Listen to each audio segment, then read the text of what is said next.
Desculpe o ligeiro atraso, um atraso técnico, mas resolvido com alegria e felicidade. Uma boa tarde a todas as amigas, boa tarde a todos. É um prazer muito grande. Chamo aqui a mesa, então, já, muito obrigado. O cônsul, vou ler também a sua... Cônsul-Geral do Líbano, no Rio de Janeiro, Alejandro Bitar, e a professora Muna Mohan, como é que diz assim, né?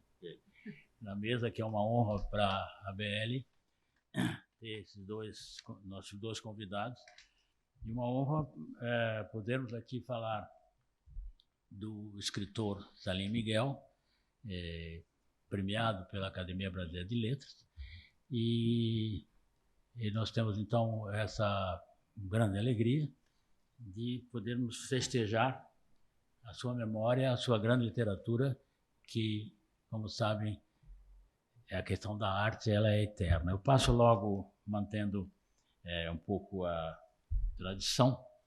Muito obrigado também ao presidente da ABL, os demais acadêmicos presentes.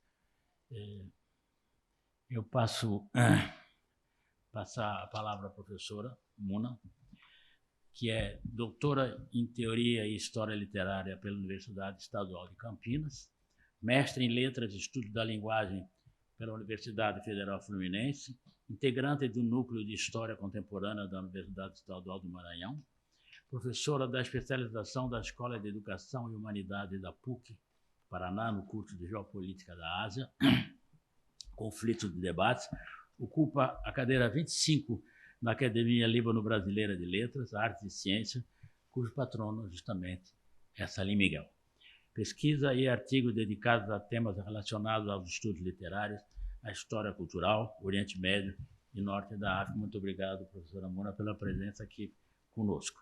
Também aproveito e cumprimentar e a honra também de termos aqui conosco o cônsul-geral do Líbano, diplomata do Ministério de Relações Exteriores e de Imigrantes do Líbano, de 2018 até a presente data, cônsul-geral do Líbano no Rio de Janeiro, estudos, doutorado de Estado em Filosofia pela Universidade Libanesa, idiomas árabe, francês, espanhol, inglês e português, várias publicações, A Crise do Ser e a Mensagem Ontológica, Manifestações da Segunda Revolução do Saber, em árabe, A Existência e Realização Criadora, Ensaio Fenomenológico Ontológico sobre os Movimentos da História, em árabe, em 2 tomos, O Sentido Revoltado, 1 tomo, em árabe, A Dialética da Liberdade e Autoridade no Pensamento Político de Hegel, em francês, O Complexo Ontológico, em árabe, O Julgamento Surrealista, em árabe, Condecorações, Medalha de Mérito, concedida pelo presidente da República do Chile, Medalha Pedro Ernesto, concedida pela Prefeitura do Rio de Janeiro, Cidadão Honorário, concedido pelo município do Rio de Janeiro, Medalha Tiradentes, máxima distinção do Estado do Rio de Janeiro, concedida pela Assembleia Legislativa do Estado do Rio de Janeiro, diversas menções de reconhecimento de ex-ministros das Relações Exteriores libaneses, instituições e clubes expatriados na Argentina, Chile, Uruguai e Brasil. Passo a palavra, se o senhor me permitir, à professora Muna, por favor. Em primeiro lugar, quero agradecer o convite, estar aqui muito bem acompanhada pelo querido Godofredo, pelo senhor cônsul. Agradecer, estar aqui praticamente a minha biblioteca viva na academia.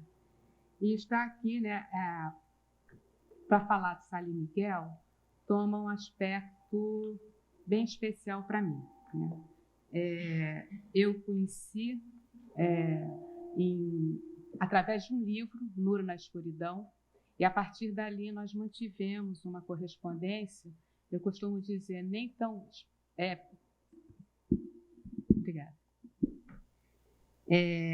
Nem tão frequente como eu gostaria, mas também não tão esparsa, de modo que nós não trocássemos as impressões sobre literatura, sobre as publicações minhas e deles. O primeiro contato que eu tive com o Nur foi, que significa luz em árabe, foi quando eu fui entrando, o livro estava recém-lançado, entrando na livraria Letras e Expressões, lá no Leblon, que não existe mais, e também não virou farmácia. Eu fiz isso. E me deparei com o livro, né, na estante. Comecei a folhear, comecei a ler, e ali me arrebatou por uma questão muito simples, né? Eu sou filha de imigrantes. E aquele livro, ele trazia toda a história da minha família, de uma certa maneira, né? A família da imigração. Da família, quer dizer, meus pais se conheceram aqui no Brasil, minha família, meus avós que imigraram. Então, ali estava presente, né, algumas respostas para muitas perguntas que ou eu não quis fazer, quando deveria ter feito, ou simplesmente não deu tempo de fazer. Essa história que o Salim Miguel conta é a história da diáspora libanesa no Brasil. A história pela memória. Então, é uma característica. Então, eu fiz um recorte aqui para falar rapidamente de 3 narrativas dele que passeiam pela questão da memória, pela questão da identidade, pela questão da história da imigração propriamente dita. Em Nur, por exemplo, me chamou a atenção o primeiro fato que eu percebi, que ali estava um filho da diáspora esperando. Então, eu costumo dizer que na literatura brasileira nós temos o orientalismo tropical, que aquele orientalismo, de acordo com o Eduardo Said, né, que tem aqueles estereótipos, mas no Brasil ele se faz de uma maneira tropical, a brasileira. Então, nós temos, né, o próprio Machado, ele tem uma crônica, A Morte de Jorge Areva, que ele se vê perplexo quando ele encontra e diz assim, ele só tinha uma mulher. Então, isso vai constituindo esses estereótipos que vão se construindo. Depois nós vamos ter o próprio Oswald de Andrade, ele tem, no livro dele, Serafim Ponte Grande, o capítulo que ele fala sobre a viagem que ele faz, porque em 26, o Oswald vai... Quanto tempo eu tenho? Desculpa, bom, então o Oswald ele faz em 1926 uma viagem para o Oriente, acompanhado da Tarsila do Amaral, com a dona Olívia Guedes Penteado. A dona Olívia não vai não chega até o Egito, eles fazem Grécia, Esmirna, vão descendo, vão para o Líbano, chegam no Líbano, depois vão para a Palestina e finalmente no Egito. E no Serafim Ponte Grande tem um capítulo que o Oswald, sendo Oswald, vai narrar essa viagem, nada muito, né, dentro daquele estilo dele. Então, de novo, nós temos ali uma expressão do orientalismo tropical. Então, no Brasil, esse orientalismo ele vai se expressar de diversas maneiras. O orientalismo tropical em diversas maneiras. E o Salim Miguel, como outros escritores, é um filho da diáspora. Então, ali eu tinha uma história da imigração sírio-libanesa contada a partir da perspectiva de um filho dessa diáspora. Ele chegou ao Brasil com 3 anos de idade, então ele vivenciou todas as adaptações em que ele vai narrar no próprio Nur, em 11 de Biguaçu mais um, que é um livro de contos, e também na Reinvenção da Infância. E aí eu percebo, né, em Nur, especialmente, que foi o livro que me apresenta ele vai mergulhar profundamente na essência da memória, né? Essa memória é como um dispositivo narrativo, é como uma força motriz que vai moldar a identidade individual e coletiva. Lido o livro, eu entrei em contato com a editora que havia publicado a primeira edição e pedi o contato de Salim Miguel, porque eu resenhei o livro para uma revista universitária e quis mandar para ele essa resenha. E aquela história, né? A gente manda, não sabe se vai responder, se responder está no lucro. E ele não só me responde, como também ele manda um exemplar do 11 em Biguaçu mais um, autografado por ele.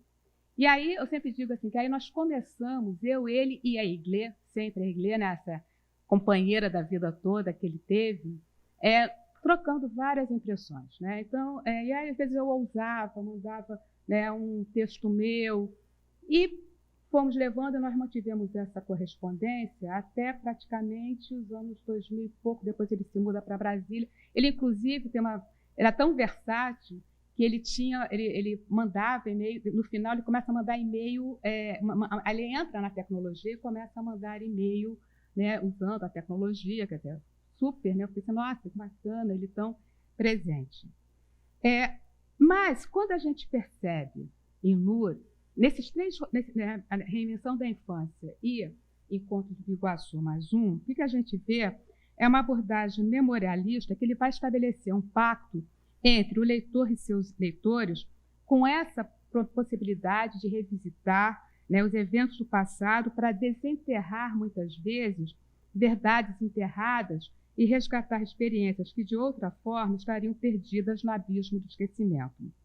E mais ainda, é na velhice que ele vai reconhecer a memória como uma construção complexa, muitas vezes através das lentes subjetivas da experiência individual. Eu costumo dizer que aí é nesse momento que ele, tal qual Machado, resolve atar as duas pontas da vida.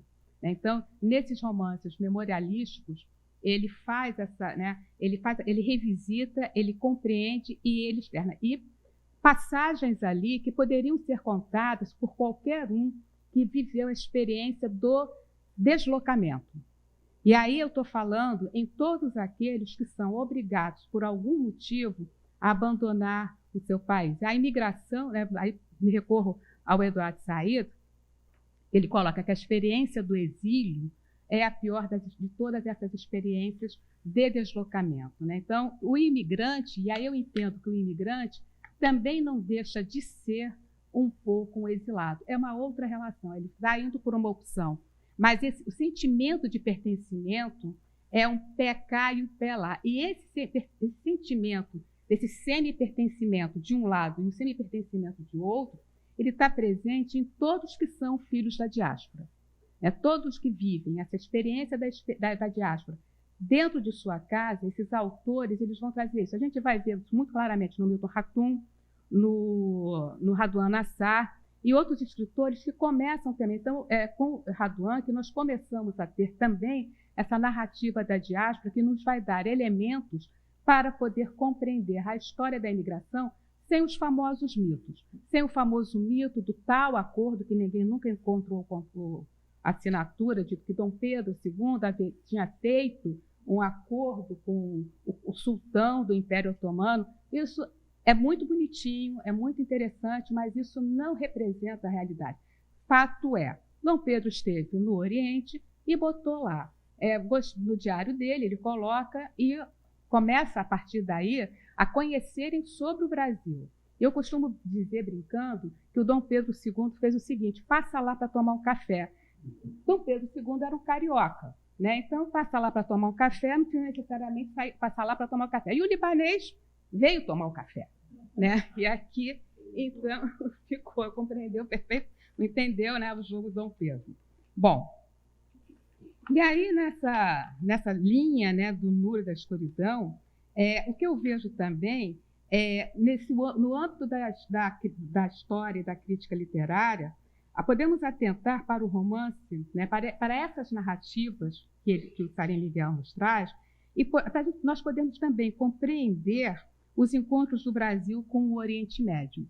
E começa a ficar cada vez mais presente. Ao contrário, quando nós pegamos as narrativas desse tropicalismo, desse orientalismo tropical, do qual eu falei, quando nós pegamos alguns textos do João do Rio, que ele vai dizer claramente, né, que esses turcos, era como falavam, né, eles eram marginais. Não é exatamente o termo, mas ele coloca, né, dessa maneira que nós temos que tomar cuidado com essas pessoas. E começa a ver, a partir da década de 80 do século XX, essa mudança. E eu vejo como que NUR ele acaba também coroando esse momento dessa mudança de percepção da nossa literatura. Então, depois, falando também, né, quando eu falei que recebi o 11 de Biguaçu, eu comecei a conhecer o Salim Miguel, né, que é o tema aqui da mesa, né, 1001 Salim Miguel, o contista, né? Então, e aí eu comecei a conhecer mais essa obra dele. Comecei a ver, inclusive, a maneira, né, ele me dava elementos. Atualmente eu pesquiso a questão da imigração, comecei pesquisando a imigração indiana na Inglaterra durante o meu doutorado, mas no Brasil, né, aí que vira a chave, é Nur que me ajuda a virar essa chave também, por isso que esse carinho todo especial pelo livro, ele vai me dar elementos que me ajudam a montar um mosaico dessa imigração sírio-libanesa na minha pesquisa. E sempre a questão da memória muito presente nele. Em 11 mil Açu mais um, né, que são 12 pontos na realidade, eu conheci também o Brasil. Eu adoro Florianópolis, sempre que eu posso estou em Florianópolis, aquelas praias maravilhosas, mas não era dessa Floripa que trazia a narrativa. E também essa é uma narrativa que me apresentava o Brasil também do interior, né? Porque ele vai passar por Biguaçu, a família chega para o Rio, vai para Magé, depois de Magé vai para Biguaçu, depois do Alto Biguaçu, Florianópolis. Então, eles perambulam exatamente como os imigrantes, né, médio-orientais, e aí não são só os sírios libaneses, são todos que faziam essa trajetória. Então, nessa linha da narrativa memorialística do Salim Miguel, eu fui, de uma certa maneira, convidada para conhecer esse Salim mais um. E depois vem a novela, que é a Reinvenção da Infância, onde ele traz, né, à tona reflexões profundas sobre a passagem do tempo, a inocência perdida, as transformações que moldam a vida de um ser humano. Novamente, a riqueza da construção narrativa dá o tom da obra, mesclando elementos da nostalgia, melancolia e esperança. Salim Miguel volta às suas origens. O tempo não se reconstrói nem se anula. Circunscreve suas memórias no espaço temporal da infância e adolescência, inscritas, por sua vez, no espaço delimitado dos locais por onde a família passou. O seu pai, José, que morre José Miguel, mas chega no Brasil como Youssef Miguel, também é bem interessante essa alternância do nome, né? Ele vai passando, ele chega a Youssef Miguel, ele passa a ser Zé Miguel, o turco, né? E tem né, quando eles chamam de gringo, ele fica profundamente ofendido, porque foi por conta disso que ele acaba sendo, de uma certa maneira, expulso da cidade onde eles estavam, em Biguaçu. Então, o filho, a narrativa, que é uma narrativa em terceira pessoa, na maioria das vezes, esse filho do seu Miguel, ele nunca aparece com o seu nome, né? Salim, ele é o filho mais velho, o filho de seu Zé.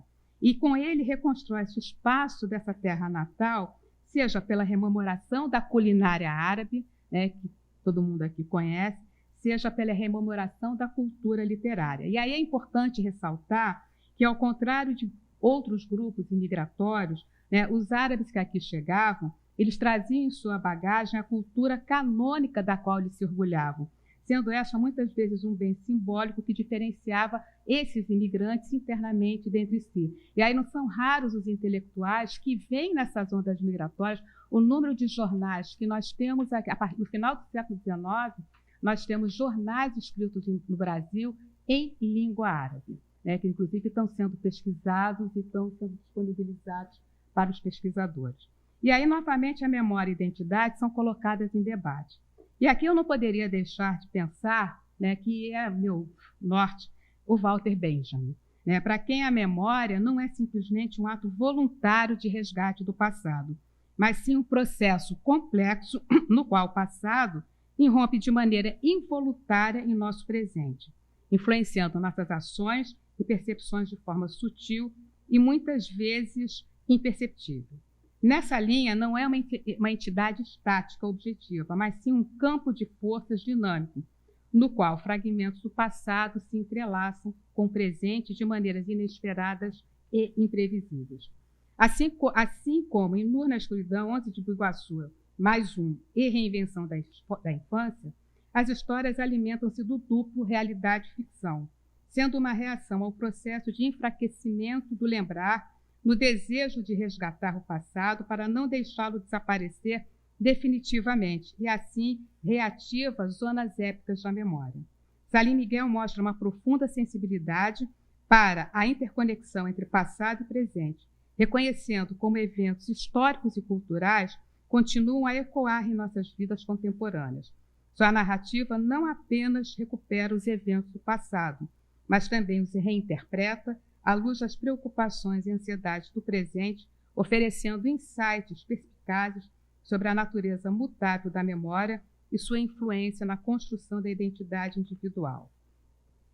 E aí, em última análise, né, esse narrador é o artesão da palavra, né, nele se faz o projeto ficcional. Ao compartilhar suas memórias, o autor não apenas preserva sua própria história, mas também enriquece o universo literário com narrativas autênticas e profundas.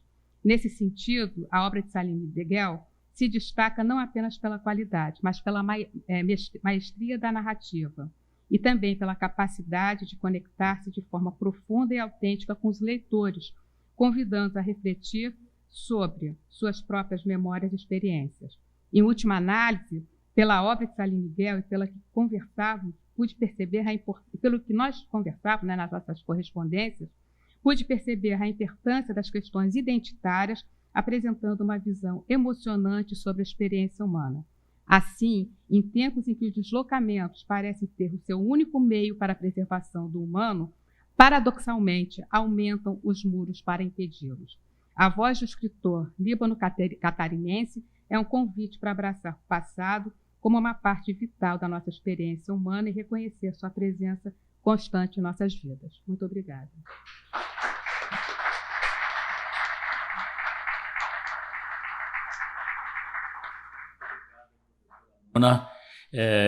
Queria relembrar que esse encontro também foi graças à coordenação do acadêmico Antônio Torres, aqui presente, muito obrigado.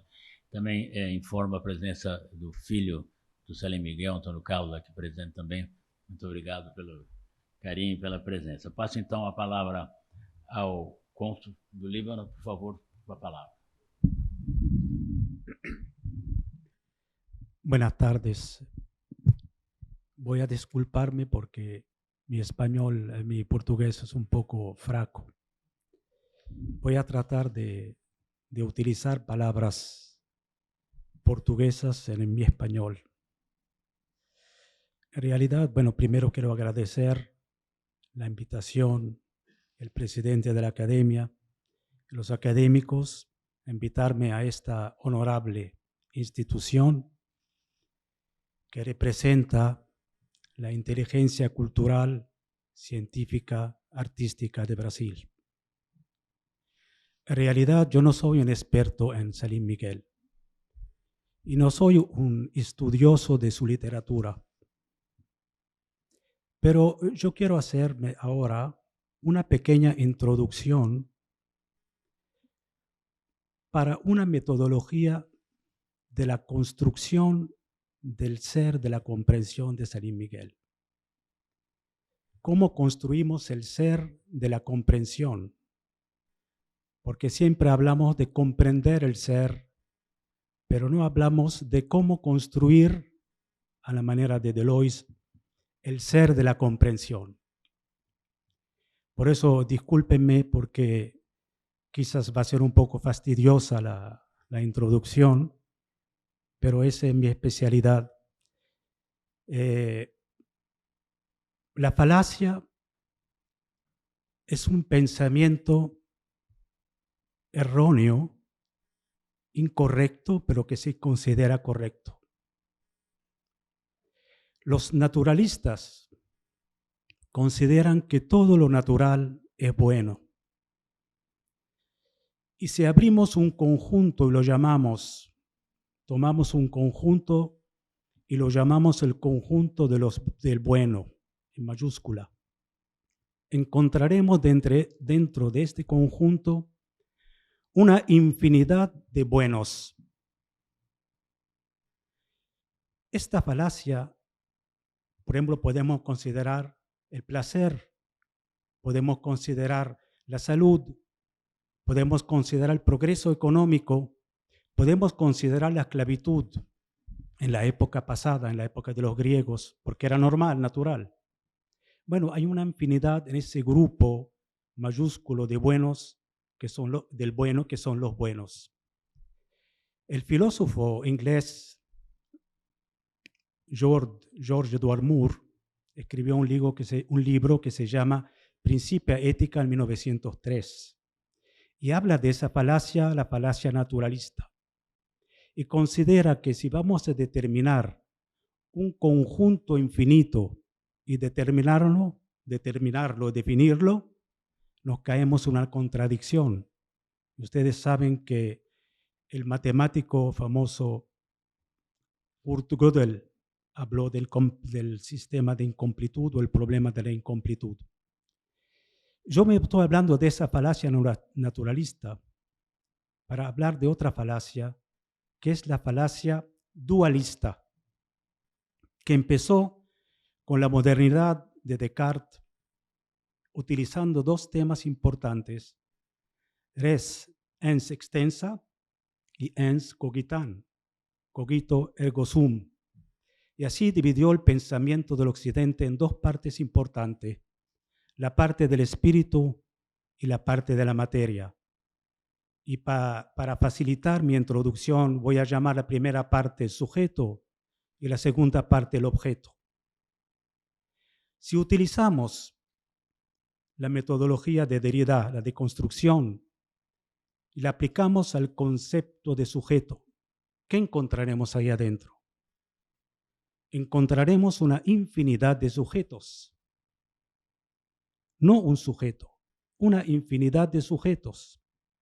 Y si seguimos aplicando ese método a cada uno de esos sujetos, encontraremos una infinidad de impresiones y cada impresión es una impresión singular y particular.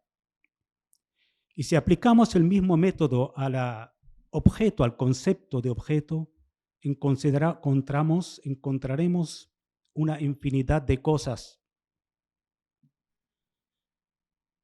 Cada cosa, si la deconstruimos, encontraremos una infinidad de partículas y subpartículas que se relacionan entre ellas, formando un complejo de sistema, un sistema complejo. El filósofo español Xavier Zubiri no es muy conocido, pero tiene un libro que se llama Inteligencia Sentiente. Habla de esto. Es un libro muy complicado, muy antiguo, tiene muchos errores, pero es muy importante, porque él considera que la relación entre las impresiones, cada impresión es una impresión singular y particular, y cada cosa es una cosa singular y particular en su construcción de partículas y subpartículas. La relación entre estas dos partes, las impresiones y las partículas y subpartículas, no es una relación causal, no es una relación circular, no es una relación lineal, es una relación intrínseca entre ellas. Y de esta relación entre las impresiones singulares y particulares, con las partículas o la estructura de las partículas, que son también particulares y singulares, emana un flujo que lo llama Henry Bergson l'élan vital, el flujo, el impulso vital que se procesa en el cerebro formando los conceptos. Entonces Xavier Zubiri dice que todo empieza de la vida, de abajo, no empieza de arriba. Lo que hizo Descartes no está bien. El mundo no está dividido. Nosotros utilizamos los conceptos de una manera de opresión para oprimir los sentimientos y el contexto vital. La maravilla del concepto, como contesta Quine, el filósofo de la analítica, la filosofía analítica, dice que la maravilla de los conceptos existe en que cada inteligencia sentiente, cada particularidad, cada persona no puede abarcar todo lo que existe en el universo. Abarca sus circunstancias, como Ortega y Gasset. Abarca sus circunstancias, que es una parte pequeña del inmenso universo. Pero la importancia que estos conceptos que esa poca información que llegan al cerebro y se procesan formando conceptos pueden abarcar la infinidad del universo. Y aquí está la maravilla, que en pocas impresiones, pocas informaciones, llegamos a formar conceptos y estos conceptos llegan a abarcar y hasta pueden abarcar la infinidad del universo. Pero esta red de impresiones y de partículas y subpartículas, no sé si mi español está claro, esta red de subpartículas y partículas y impresiones, ¿dónde está? Está en un sistema ideal donde la temperatura está fija, la presión está fija, no hay frotamiento de partículas, no hay la influencia del aire, no.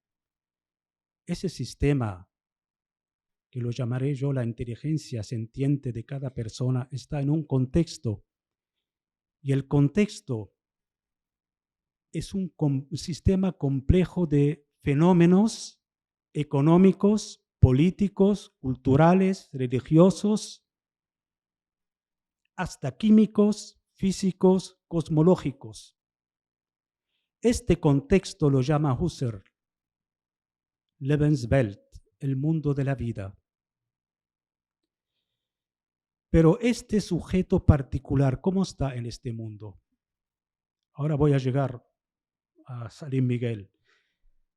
¿Dónde está esa persona, esa singularidad y particularidad? Está en el mundo. ¿Cómo está en el mundo? Está como una cadera, está como una puerta, está como una persona abstracta. No, esa persona está en el mundo, formándose en el mundo y formando su mundo a través de él. Yo soy el mundo y el mundo soy yo. Heidegger dice in der Welt sein, estamos en el mundo, pero sein, la palabra sein alemana, es formándose y formando a través de su formación su mundo.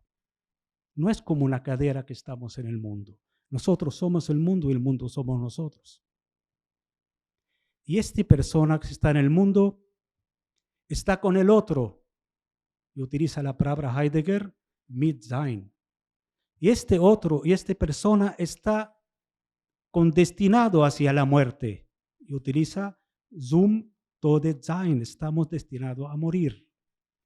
Y esa persona o esa singularidad y particularidad está frente de las cosas. Vorhandenheit. Estamos frente de las cosas. Y tiene abajo también las herramientas Zuheindenheit. El carpintero, cuando utiliza el martelo para clavar un clavo en la pared, lo utiliza automáticamente sin pensar. Pero cuando se quiebra el martelo, empieza a pensar, ¿por qué se quebró el martelo? ¿De qué está formando el martelo? ¿Qué es esa materia de fierro y de madera? Empieza a pensar. Y el hombre, o el ser, como lo dice Heidegger, el ser en el mundo, Dasein, el hombre aquí y ahora, o como dice Xavier Zubiri, la inteligencia sentiente particular y singular, cuando se quiebra con la muerte, empieza a pensar en su destino y en su existencia. Pero ¿cómo piensa esta particularidad singular? ¿Cómo piensa? ¿Va a pensar utilizando qué? Va a pensar utilizando. La cosa más importante, la dimensión ontológica más importante del ser humano es el lenguaje. El lenguaje que utiliza el ser particular y singular es el lenguaje natural, el lenguaje corriente, el lenguaje ordinario. El que nace con él, crece con él y muere con él. Y yo puedo hablar de tres tipos de lenguaje. El lenguaje de la finitud, el lenguaje de la infinitud y el lenguaje de la finitud y infinitud. El lenguaje de la finitud es el lenguaje de la existencia. El lenguaje de Salim Miguel. El lenguaje de la infinitud es el lenguaje de la ciencia y la matemática.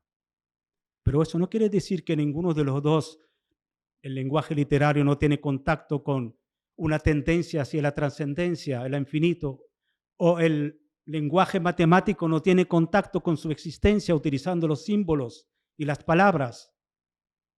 Y aquí el lenguaje filosófico, que lamentablemente está desapareciendo en este mundo, es el lenguaje que juega entre la finitud y la infinitud.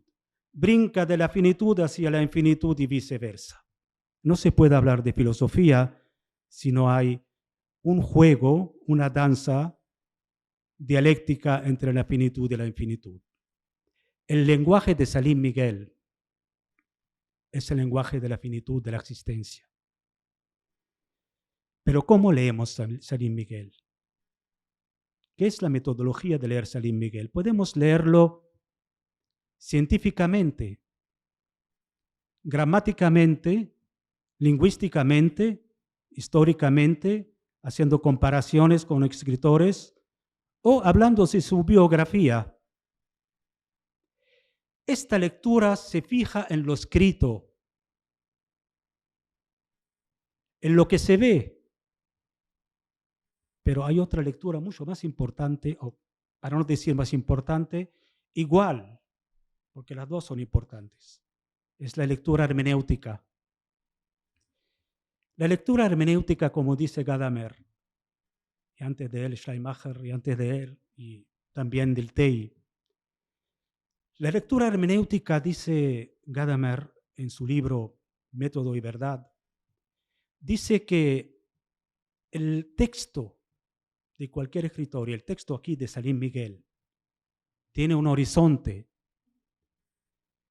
¿Cuál es el horizonte del texto? El horizonte del texto es el libro. ¿Y cuál es el horizonte del libro? El horizonte del libro es el género literario de Salim Miguel. ¿Y cuál es el horizonte de este género? El horizonte de este género es la vida de Salim Miguel, la persona de Salim Miguel. ¿Y cuál es el horizonte de la persona de Salim Miguel? Es el mundo vital de Salim Miguel. La lectura hermenéutica no se para solamente en lo escrito, en lo dicho, en lo que se ve. Se para en una parte mucho más importante y más profunda, la parte no dicha, no vista, no leída, que se puede leer entre las palabras, las frases, las proposiciones. Yo doy un ejemplo tirado del libro de Investigaciones Filosóficas de Wittgenstein, cuando dice a su amigo en unas conversaciones, tengo dolor de muela. El amigo dice, bueno, te duele la muela, pero no va a sentir el mismo dolor que él, que el que está dolorido. Y él mismo también, el que tiene dolor de muela, no va a sentir la intensidad con la palabra dolor. Quiere decir que la palabra dolor no puede expresar la intensificación del sentimiento de dolor. Y la escritura, las palabras, las frases, las proposiciones, las letras, sea que sean tan profundas, nunca llegarán a descubrir el misterio literario de Salim Miguel. La lectura hermenéutica es la lectura que puede destacar este misterio. Y si me pregunta cuál es el misterio de Salim Miguel del punto de vista hermenéutico, de mi punto de vista, porque Gadamer dice que no existe, el óleo de Dios no existe en el mundo. Una mirada neutra no existe. Hay puntos de vista, como dice Leibniz en su monadología, o hay el perspectivismo de Nietzsche. De mi punto de vista, en Salim Miguel yo puedo destacar, aunque no sea estudioso de él, puedo destacar dos conceptos de su vida, de su historia, del barco, de la emigración, de la tristeza que pasó y la alegría. Puedo destacar dos conceptos. El concepto de esperanza y el concepto de desesperanza. La relación entre estos dos conceptos es una relación intrínseca, es una relación dialéctica, pero no a la manera de Hegel en su lógica la ciencia de la lógica, entre el ser y la nada. Esta relación dialéctica es una relación que no tiene Aufhebung, no superpasa ningún concepto. Quiere decir que la esperanza no sobrepasa la desesperanza. Es una relación que se repite y recurrentemente, y cada vez que se repite de manera diferente. Es una danza, yo puedo decir que es una danza entre la esperanza y la desesperanza. Es una danza drástica, pero esta danza es una de las condiciones de nuestra vida humana. Salim Miguel se transformó a la manera de Kafka en la metamorfosis. Se transformó en libros. Y sus libros se transformaron en una literatura. Y esta literatura se transformó en una luz, como en su libro, La luz o Luz en la oscuridad. Esta literatura se transformó en una luz. Esta luz iluminó, sigue iluminando, iluminará una gran parte de nuestra ignorancia humana. Esta luz seguirá iluminando una gran parte de la oscuridad ignorante de nuestra humanidad. Muito obrigado. Muito obrigado, senhor cônsul. Passo rapidamente. Eu escrevi a morte dentro da minha as crônicas da Caminho do Fundão. Então eu vou ler, prometo ser bastante rápido. A grama era um dia de sol. A grama do campus da UFRJ no Fundão se transformando em palha. E finalmente a sala F134 da Faculdade de Letras. Os alunos faziam um minuto de silêncio. Morria Salim Miguel. O jovem de 92 anos, que até os últimos dias deixara a sua juventude e o seu inconformismo em páginas imortais da grande literatura, já não nos podia sorrir. Mas Salim, nessa mágica 134, em um canto da sala que só eu enxergava, movia a cabeça de um lado para o outro, como a dizer, não, não, não. Parecia discordar da homenagem sincera dos seus leitores e estudiosos fiéis. Pedia, com todas as letras, fossem evitadas manifestações emocionadas, pois sua arte estava ali, em mãos decentes. Por que chorar? Repeti, para alunos soturnos e prostrados, lições que eu vi em minha casa do amigo e mestre fraterno, no Flamengo, no Rio de Janeiro. Certa vez, examinava-nos num pequeno quadro do Martinho de Haro, grandioso, quão grandiosa é a alma da ilha de Santa Catarina, tão bem captada e sorvida pelo Salim, quando, às súbitas, ele me olhou através de lentes espessas e afirmou sério: a obra de arte pictórica ou literária se define pela forma que assume em relação à sociedade em que está inserida. Ela não é um reflexo transparente, ela é significativa nas suas rupturas e nas suas recusas. Os alunos concordaram, cabisbaixos. Viam em mim o Salim? Permanecerá conosco, sim, a sua genial literatura, é verdade, mas das saudades da distinção, da fraternidade, da magnanimidade e da dignidade do autor combativo, sempre em luta por um país mais generoso, saudades do Salim, defensor da arte, do Salim, afetuoso em duelo constante contra os preconceitos e a insícia. Eglê Malheiros o acompanhou nesse tempo todo, empunhando as mesmas armas. Toda a sua família herdou essa chama e esse frescor de viver e de lutar. Nossos respeitos e nosso abraço fraterno. O acesso ao inconsciente via memória, operado pelo escritor Salim Miguel, é uma das marcas da sua genialidade. O recurso a essa memorialística, a exemplo do narrado no extraordinário romance Nu na Escuridão, aqui levantado pela professora Muna, essa busca incessante à la Proust leva os narradores dos seus romances a criar e a inventar com extrema habilidade e sedutora estética um estilo que rompe com as limitações impostas pela tradição normativa. A literatura brasileira ganhou, assim, ao longo das dezenas de livros publicados pelo autor, uma obra literária que alça Salim Miguel a figurar entre os grandes romancistas do século XX e entre a jovem literatura brasileira contemporânea. Salim acaba, falei que era uma crônica da época, Salim acaba de completar 90 anos, eu escrevi quando ele fez 90 anos. Do Líbano a Florianópolis, pulsam nas teclas da velha máquina de escrever e nas nervuras da folha branca deflorada uma ficção rica e potente que logra escapar da lógica ordinária da comunicação artística, capturando a seu jeito o leitor e o aliciando em definitivo para o universo da arte. O mundo mágico do escritor catarinense envolve e inquieta. O instante e o futuro são filtrados pela utopia de um desejo fantasmático, penso aqui nas palavras de Marguerite Duras, desejo que derruba um a um todos os obstáculos e que vai reconstruir o real. O humanista convicto dos canários infantis da Biguaçu florianopolitana, das pandorgas e das tainhas escaladas da ilha de Santa Catarina, da militância literária incansável e do esforço constante e brutal por um país mais justo, engendra um narrador com voz enunciativa nova e encantatória dicção. Salim Miguel encontra uma forma de enunciação adequada à sua fantasmática.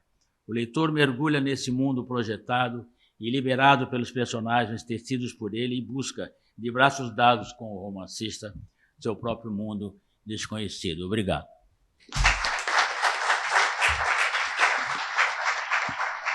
Queria agradecer principalmente a originalidade, a densidade e o afeto na homenagem que nossos dois convidados prestaram hoje à homenagem de Salim Miguel. Então, muito obrigado. A gente sentiu aqui o afeto, o carinho, o respeito e a dignidade do nosso autor. Então, a menos que o senhor presidente ou o coordenador da mesa queira dar alguma manifestação, caso não, declaro então encerrada a sessão, o evento. Muito obrigado.